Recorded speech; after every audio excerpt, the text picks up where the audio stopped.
What was your most reckless party experience? That night was one I'll never forget. I was a high school student and my parents were away for the weekend, giving me the perfect opportunity to throw an epic house party. I invited all my closest friends and supplied plenty of alcohol and snacks. Everything was going great at first, with people dancing and laughing and the music blasting from the speakers. But then, without warning, a group of uninvited guests showed up. I didn't want to be rude and turn them away, so I let them in.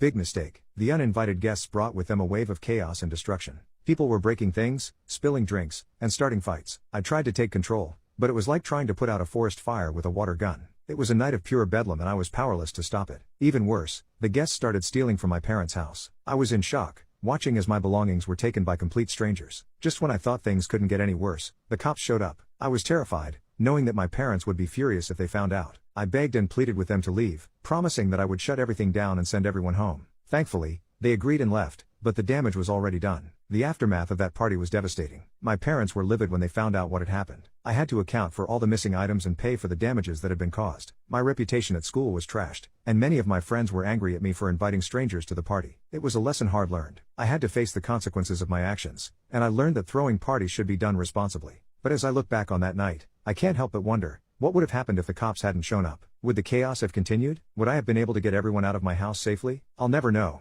but I'll never forget that night of chaos and unexpected consequences.